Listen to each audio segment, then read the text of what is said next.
un GestArcade en version d'évaluation gratuite vous permettra de refaire ce petit exercice.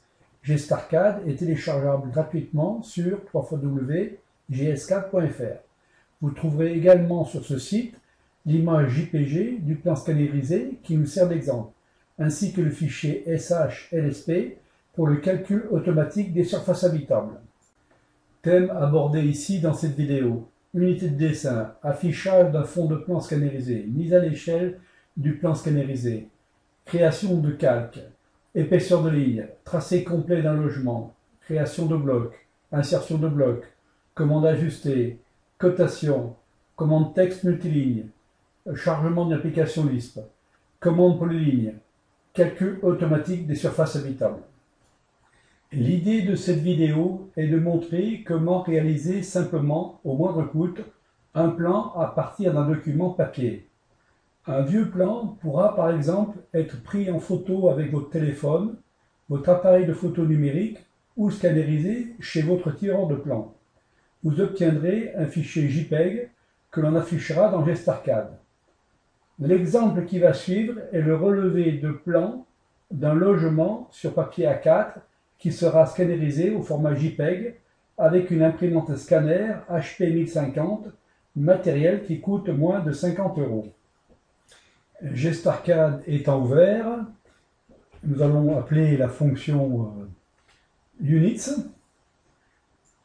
directement au clavier, et donc on va mettre l'échelle du plan, l'unité du plan en mètres. Ensuite, nous allons procéder à l'insertion du fichier JPEG, donc on fait référence image raster, on prend le fichier, on fait ouvrir, on va lui faire une rotation moins 90 pour qu'il soit bien horizontal, on le pose directement, voilà. Et donc on a notre plan qui arrive.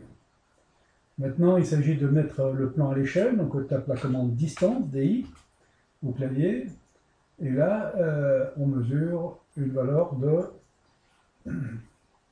82 des poussières, donc on va copier cette valeur-là, copier, on se met dans Excel, cette valeur devrait faire 4,10 m, donc on va faire l'opération de division, 4,10 par 82, et on trouve une valeur qu'on va copier, et là on va utiliser maintenant la fonction, on sélectionne l'objet, on va utiliser la fonction échelle. D'un point ici, on va dire qu'on applique la valeur, on fait comme CTRL-V, on copie la valeur, c'est une commande. Et là donc on a le plan qui est à l'échelle, on peut vérifier avec la commande distance. Et là on a bien effectivement 4,10 m. Alors pour faire les murs extérieurs et les murs de refond ici, on va créer un calque avec le glisseur de calque. On va créer un nouveau calque qu'on va appeler mur, M-U-R-S. On va mettre ça en rouge pour que ce soit bien visible.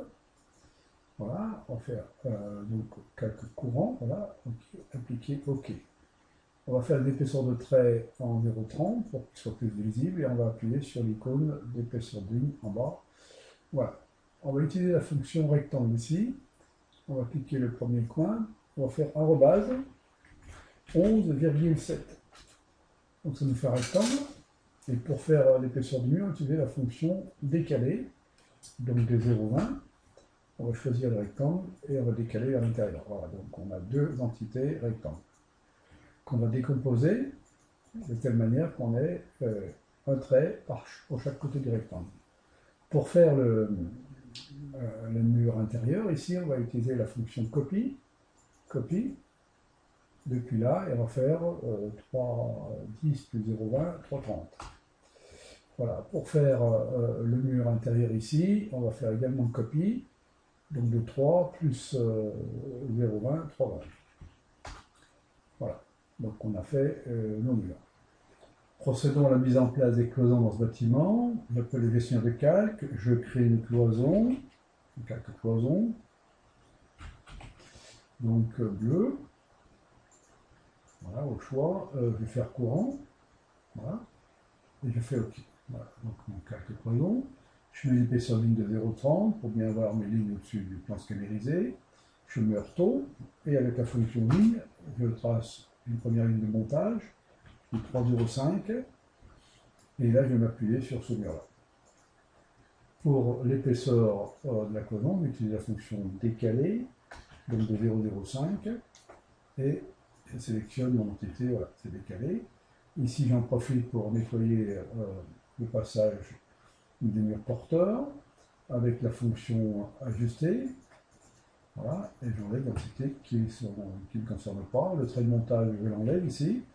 Et maintenant, je vais utiliser la fonction décaler pour faire la cloison. Donc décaler, on va faire copier ici, ce sera plus pratique. Depuis là jusque là, donc on va faire 1.08. Voilà. Ok, je vais faire la cloison qui descend verticalement ici, là, celle-là, là. Donc je vais utiliser la fonction ligne à nouveau. Depuis là, 1.25. Et là, je tire perpendiculaire à ce point-là. Voilà, perpendiculaire. Voilà, après j'utilise, alors j'efface le trait de montage, j'ai plus besoin. Fonction décalée, donc de la même valeur, je vais décaler ça ici, voilà. J'en profite pour ajuster ça avec la fonction raccord, avec un R égale à 0, rayon égale à 0. Donc entre ce point-là et ce point, entre ce trait-là et ce trait-là, entre celui-là et celui-là. Voilà. Après, pour faire la cloison qui est ici, je vais utiliser la fonction copier. Ok, depuis là, et donc je vais faire donc 1.2. Voilà. Et puis ici, je vais tout simplement ajuster en cliquant sur l'entité. Voilà. Et voilà, et donc comme ça, j'ai traité déjà une partie de mes cloisons.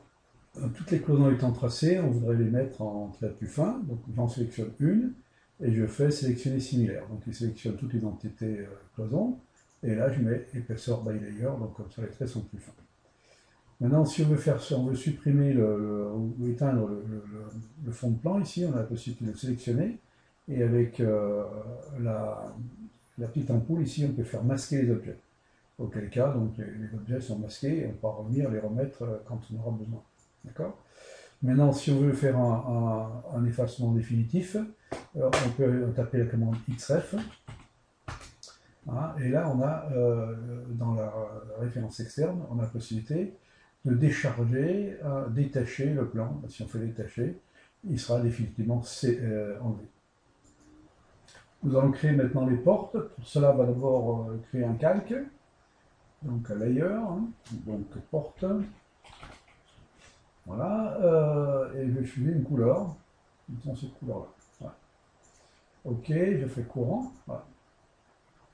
Appliquer OK.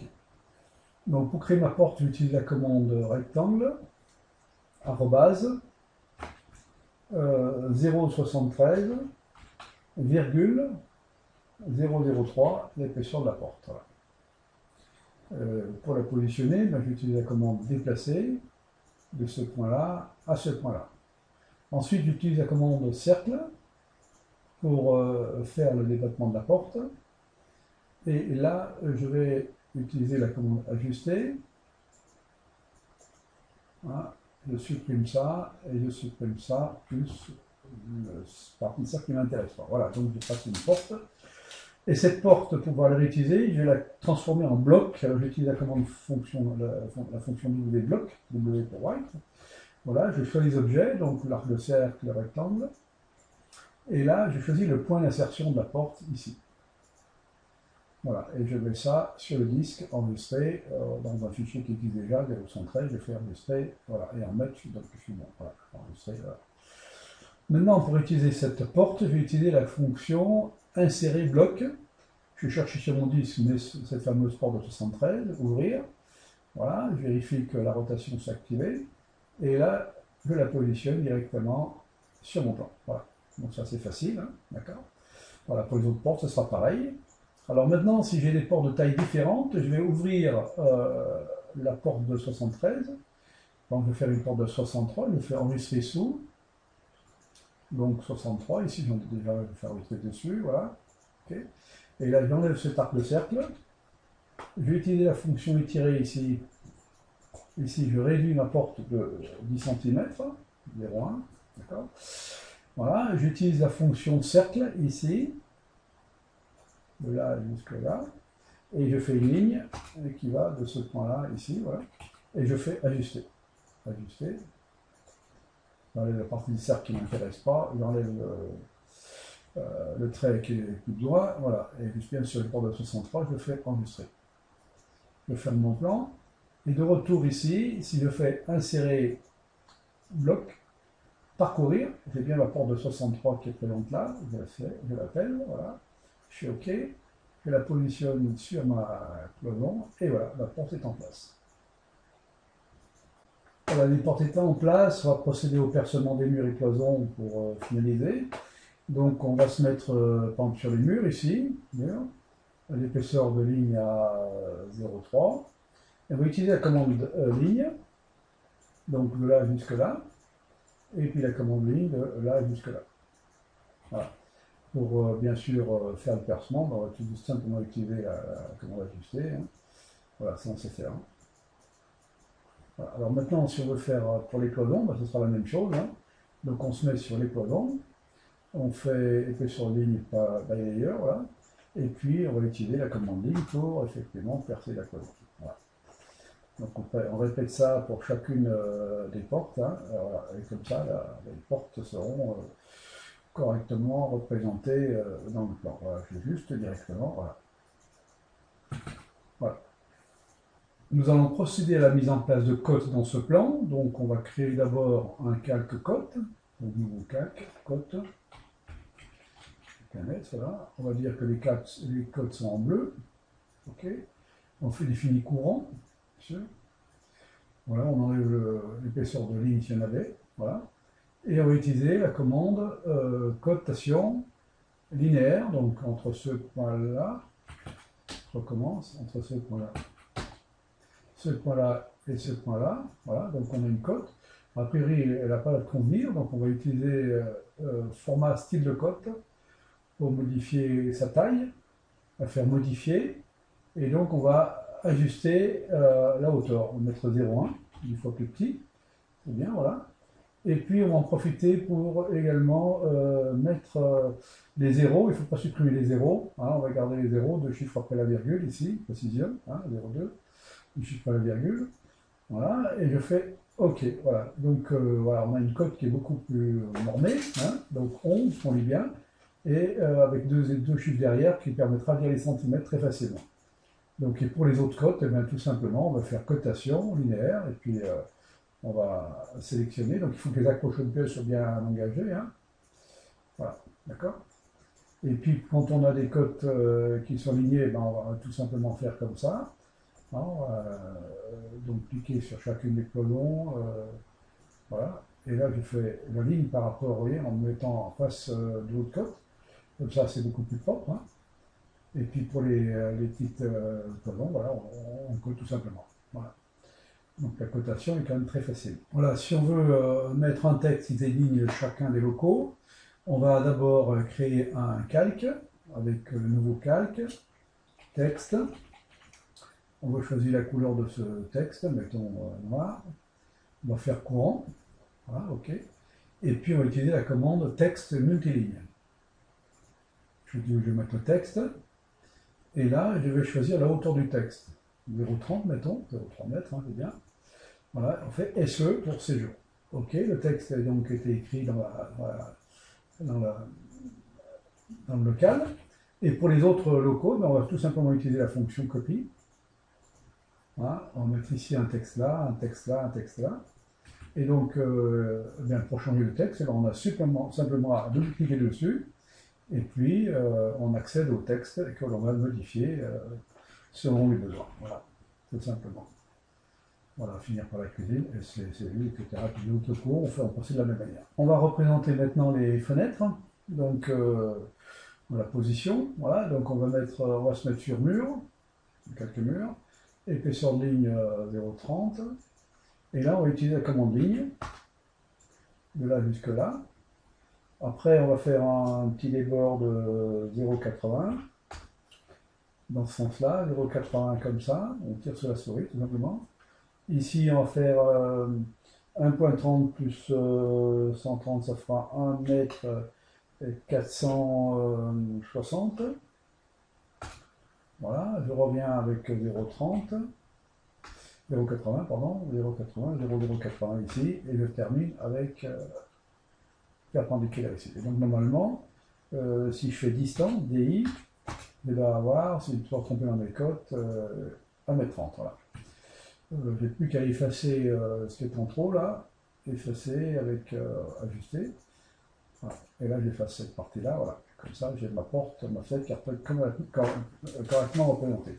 Alors je peux faire comme pour les portes, faire un double bloc, hein, bloc. Hein, je sélectionne les objets. Voilà, je sélectionne un point d'insertion, mettons celui-là. Et là, je vais dire que je le mets dans un bloc qui existe déjà, porte-fenêtre de 130. Voilà. Et je fais OK. Remplacer, voilà. Et pour insérer ces fameuses fenêtres, eh bien, je vais faire insérer bloc. Je choisis ma porte-fenêtre ici. Et je fais OK. Et puis là, je le positionne tout simplement directement sur mes blocs insérés. Parfois, voilà. Voilà. Et puis après, avec la fonction ajuster, ben, j'ajuste tout simplement. Voilà. Donc c'est assez rapide. Voilà, je procède de la même manière pour les autres fenêtres. Bon, maintenant, on va s'intéresser à mettre les surfaces habitables, la surface de chacun des locaux. Donc, on va créer deux calques. Un premier calque qu'on appelle SH, voilà, qu'on va mettre en magenta. Voilà. Et on va créer un autre calque, ici, créer un autre calque qu'on appelle contour SH, que je vais mettre en jaune, pour bien identifier, voilà. Et je fais courant. Alors, pour définir le contour d'une pièce rectangulaire, c'est assez simple, on va utiliser la commande rectangle, et on clique deux sommets opposés. Voilà, c'est facile, hein, donc c'est direct. Voilà. Pour les pièces non rectangulaires, donc on va utiliser la fonction polyligne, la commande polyligne, et donc on va cliquer sur chacun des sommets qui délimite la pièce concernée. Voilà. Maintenant, pour mettre en place la surface habitable, on va se mettre déjà sur SH, surface habitable, qui est un magenta ici. On va utiliser une fonction qu'on a développée pour vous, une fonction Lisp. On va faire charger application. Et là, sur le disque, on a un SH LSP, SH pour surface habitable, LSP pour Lisp. Voilà. Et la fonction s'appelle fsurf. Alors, ces fonctions Lisp ne peuvent pas être appliquées dans AutoCAD LT. Donc, c'est une limitation d'AutoCAD LT. Pour calculer les surfaces habitables dans AutoCAD LT, eh ben, il faut simplement avoir une calculatrice et calculer toutes les surfaces. Voilà, hein. Donc, voilà, vous faire R, area, et puis prendre l'air, etc. Et puis la reporter manuellement dans le plan avec la commande texte. Voilà. Donc, voilà, c'est une limitation. Et l'avantage d'avoir du geste arcade, c'est qu'on peut activer du Lisp, donc des fonctions comme ça qui sont quand même très pratiques. Voilà, vous avez vu, en quelques instants, je mets les surfaces de chacun des locaux. Et puis là, si c'est un peu trop gros, par exemple, le texte, on peut le sélectionner et dire qu'on veut le mettre plus petit à, mettons, 0,1 de hauteur. Voilà, il fait OK, quelqu'un est plus petit. Voilà. Si on va voir disparaître les contours, eh ben, tout simplement, on va pouvoir aller dans le scénario des calques et on éteint les contours et on n'a que, bien sûr, les surfaces habitables qui apparaissent. D'autres vidéos suivront. Connectez-vous et inscrivez-vous sur Twitter, @gestarcadefrance, pour être informé des nouvelles vidéos. Merci pour votre attention.